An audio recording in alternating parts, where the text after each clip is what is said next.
Malaki ang impluensya ng relihiyon sa kasaysayan. Sa Europa, nung panahon ng Roman Empire, malawak ang naging kontribusyon ng simbahan sa lipunan at politika. Ang pari at madre noon ay hindi lang sa loob ng kumbento makikita. Lumalabas sila at nagtuturo ng pagtatanim, pagpapanday at paghabi. Ang monks at mga madre rin ang nagpalaganap ng Kristyanismo sa paganong Germans. Matagumpay sila kaya't naging maimpluwensya ang Kristyanismo sa buong Europa. Sir, history class na ba tayo? Hindi, pero dapat bilang singers, malawak yung pangunawa nyo sa maraming bagay. Tulad ng relihiyon. Paano nga ba ito nakakaapekto sa ating buhay? Sir, tulad ng pagtutol ng simbahan sa ibang batas na ipinasa ng gobyerno? Oo, laws on death penalty, abortion, contraceptives at kung ano-ano pa. May opinyon ng simbahan dito. Minsan, may impluensya sila sa desisyon ng gobyerno. Okay, sa exercise nyo, gusto ko mag-research kayo kung paano naka-impluensya ang relihiyon sa atin. Pumili kayo ng kanta kung saan ginamit yung relihiyon para maging impluensya sa lipunan at bansa. Sir, parang ang hirap naman po nun, sir. Kaya nga by group ito. Maraming kanta, kailangan lang maghanap kayo.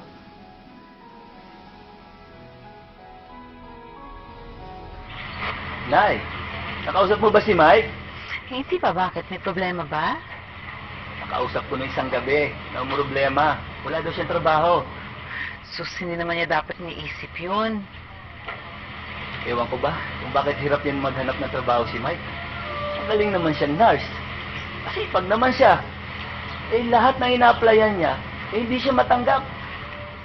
Bakit hindi kaya siya muna mag-volunteer?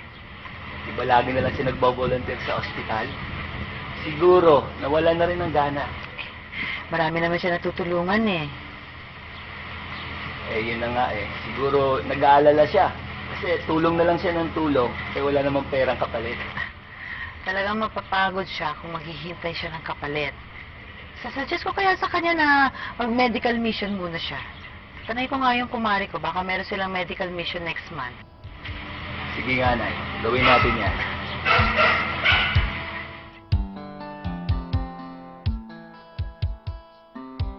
Mahirap naman ang pinapagawa ni Sir. Kanta na lang kaya sa long. Ang dami ko pang may isip. Oo nga. Challenge nga to eh. Pero may natutunan tayo, di ba? Kaya okay lang. Pero sabi nga dito, magulo daw ng panahon ng Middle Age. Kaya simbahan na nag-unite para sa mga tao. Yan na lang. Isip tayo ng kanta about unity. Pwede.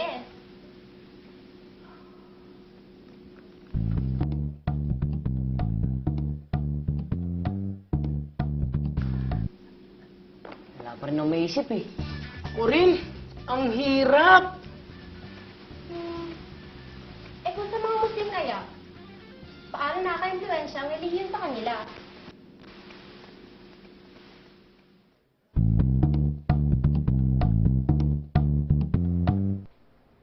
Sa ngalan ng relihiyon at sa ngalan ni Allah, ayan ang sigaw naming mga Muslim.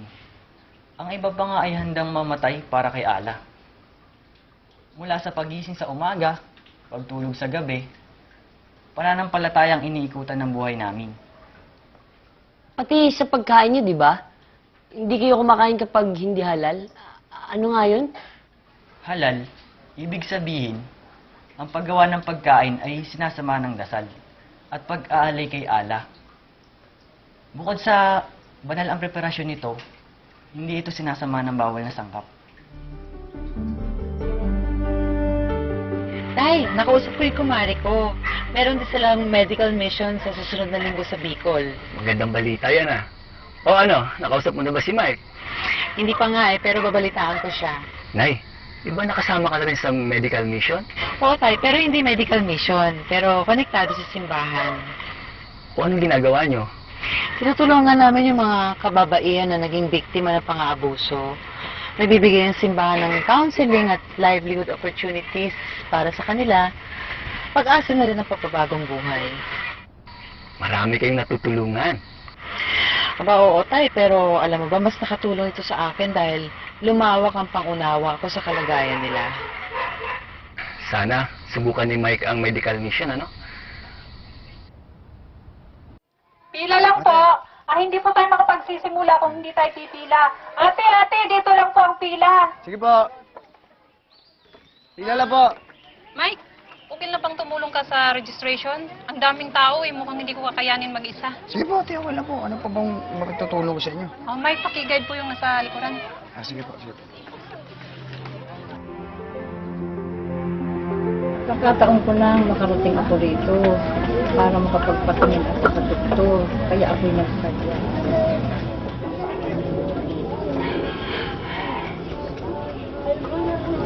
Dok?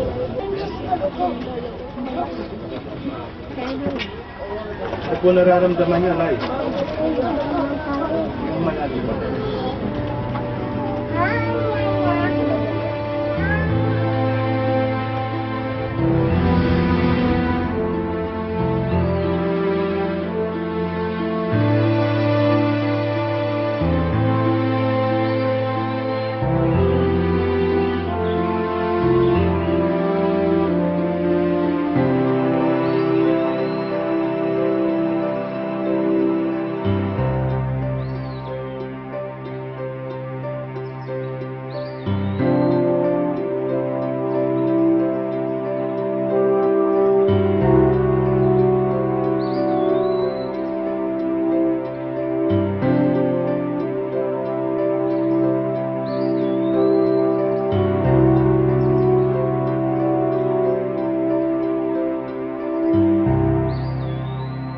Okay, first group.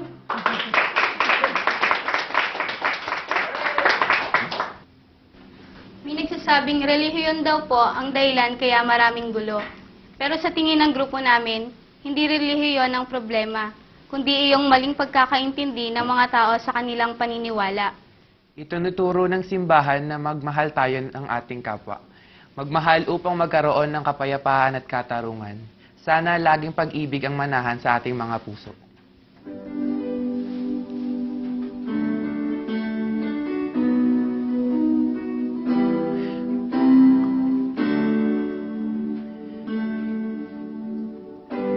There's nothing you can do that can be done.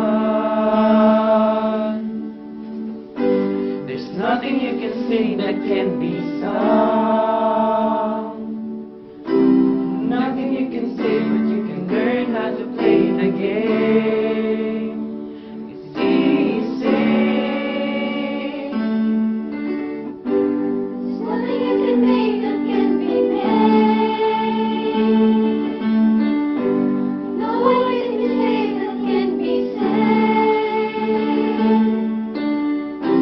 Nothing you can do that you can learn how to be the guy. It's easy. All you need is love. All you need is love. All you need is love, love. Love is all you need.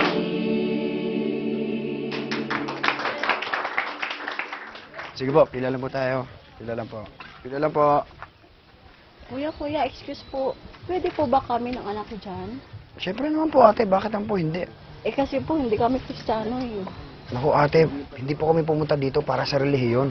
Pumunta po kami dito para po tumulong sa mga tao. Ate, upo kayo magalala. Tara po, dito po tayo. Pila po Salamat, tayo. ha? Sige po, ate. Sige po, pila lang po tayo. Pila lang po. Sige po. Sige po, Nay. Hello, Nay. Nay, tatawag na po ako ulit mamaya. Kasi nag-aayos po ako ng pila eh. Opo, Nay. Salamat po. Sige po, Nay. Tatawag po ako.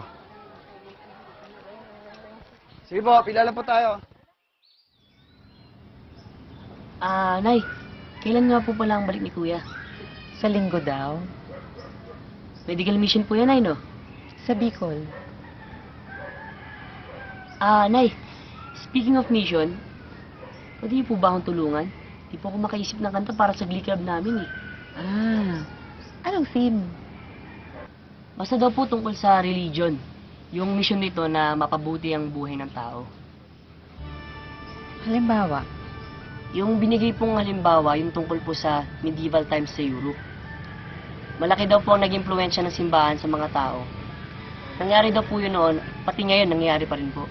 Parang yung ginagawa ng kuya mo ngayon, yung medical mission. Pinupondohan ng mga Kristiyano mga medical mission para makatulong sila sa mga kababayan kahit ano man ang relihiyon nila. Parang gano'n na nga po. Yun yung sinasabing bringing the gospel to the people. Hindi lang sa simbahan ng salita ng Diyos, kundi pati na rin pagtugon sa pangangailangan ng mga tao. Eh, Nay, meron pa po bang ibang halimbawa? Yung nangyari sa EDSA Revolution. Malaki ang naging papel ng relihiyon sa EDSA Revolution. Hinimok ng simbahan na pumunta ang mga tao sa EDSA para magprotesta. Radyo Veritas ang naging daan para makipag-usap si Cardinal Sin sa mga mamamayan para sa mapayapang people power. At alam mo ba, ang mga madre noon ang humaharang sa malalaking tangke ng sundalo. Isa ito sa bibihirang pagkakataong lumalabas ang simbahan sa kalye upang makipaglaban. May kanta po ba noong EDSA Revolution? Marami. Teka, yung isa. Di na ako papayag mawala ka muli. Di na ako papayag na muling mabawi. Ganda naman po nun, Nay. Pwede po bang turuan niyo ako nun? Sundan mo lang ako. Di na ako papayag mawala ka muli. Di na ako papayag na muling mabawi. Ikaw naman. Oh, kumusta ka na, Mike? Hindi ko po maipaliwanag, Dok. Medyo nakapagod pero masaya naman. Talagang ganyan. Dok, buti na lang po may counseling, ano? Oo, mahalaga yon. Hindi lang physical na pangangailangan ang dapat natin tungunan. Mahalaga rin ang spiritual. At sa pag-ikot namin sa buong Pilipinas, nakaharap na namin ng mga Muslim, saksi at iglesia at mga taga-tribo. At yung mga taong may kanya-kanyang paniniwala, lahat sila pinaglilingkuran namin. Yun naman ang misyon ng Panginoon. Hindi siya namili sa kanyang pinagsilbihan. Mahirap ka man o mayaman, Hudyo ka man o hintil. Dok, anong pong sinasabi nila pagka nalaman nilang Christian organization po kayo? Wala naman hindi issue sa kanila yan. Sa katunayan nga, masaya sila. Ang mahalaga, nakatulong sa kanilang medical mission. Ano po yung pinakadelikadong mission, Dok, ang napuntahan niyo pa? Sa delikado, marami na. Isang beses nga, hindi namin alam na minamatsagan kami ng armadong grupo. At ayon sa intelligence, isang religious group daw to. At gusto kaming takutin. So ano po nangyari? Buti na lang, sinabihan kami ng militar. Ginawa namin, nag-iba kami ng ruta. Handa po silang magbuwis ng buhay, Dok, no? Magbuwis at kumitil ng buhay. May mga sektang ganyan na nagtuturo ng karahasan para lamang maprotektahan ang interes ng leader nila. Nakakalungkot naman po yun.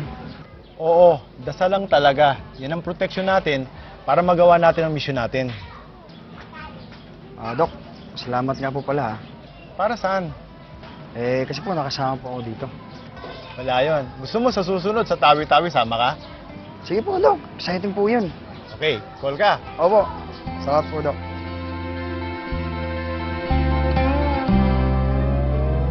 Magandang umaga po sa inyo lahat. First time ko pong sumama sa medical mission ninyo. Sa katunayan nga po, hindi po ako dapat sasama. Pero siguro ang Panginoon ang gumawa ng paraan para makasama ako dito. Siguro po bilang pasimula, may babasahin po akong isang makabagong parabula na nakuha ko po mula sa isang magazine. Ang pamagat po nito ay ang parabula ng mapanganib na daan. Noong unang panahon, isang bayan ang may daang ginagamit ng karamihan. Malawak ang daang ito, ngunit nagiging makipot sa bandang dulo. Habang dumarami ang mga sasakyan, kumakapal ang traffic dito na nagiging sanhi ng iba't ibang aksidente ng mga dumadaang tao. Hindi ito lingid sa kaalaman ng marami. Sa katunayan, sa simbahan tuwing linggo, madalas ang papuri ng pari sa mga mabubuting Samaritano na tumutulong sa mga naaksidente sa bahagi ito ng daan ng kanilang bayan. Ngunit isang araw, isang taga-simbahan ang nakaisip ng paraan para ayusin ang problema. Bakit hindi natin palawakin ang daan? Maganda ang ideya, ngunit kung papalawakin ito ay maapektuhan ang taniman ni Mayor. Hindi tayo pwedeng makialam dyan, politika yan, sabi ng pari. Walang nagawa ang taga-simbahan. Ang pari nagpatuloy sa kanyang sermon ukol sa pagiging mabuting Samaritano at pagtulong sa mga kababayang naaaksidente sa mapanganib na daan. Bilang mga Kristiyano, madalas ayaw nating makailam sa mga nangyayari sa ating lipunan. Tulad po ng binasa kong parabola, madalas ay nasa comfort zones tayo at ayaw nating lumabas sa ating simbahan. Mahalaga po ang natutunan ko sa misyon na ito. Natutunan ko ang kahalagahan ng pagkakaisa. Iba't iba man ang simbahan natin, iisa ang ating layuning tumulong sa mga nangangailangan. Dito, naunawaan kong hindi sapat ang pagsimba lamang tuwing linggo. Kailangang lumabas tayo at maunawaan ang nangyayari sa lipunang ating ginagalawan. Kailangang may sa buhay natin ang turo ng simbahan. Kailangang maging mula tayo sa nangyayari sa paligid para makatugon tayo ng tama. Nung una, ayaw ko po sana sumama dito. Dahil sabi ko nga kay nanay na nagsasawa na akong tumulong. Pero ngayon, naintindihan ko na kung bilang simbahan, kung hindi tayo tutugon sa mga pangangailangan ng tao, eh sino pa bang gagawa nito? Last day na po ng mission natin. Pero hindi po ito ang huling pagkakataon para mag-volunteer ako. Hanggat maaari, lagi po akong sasama para makatulong. Maraming salamat po sa inyo lahat.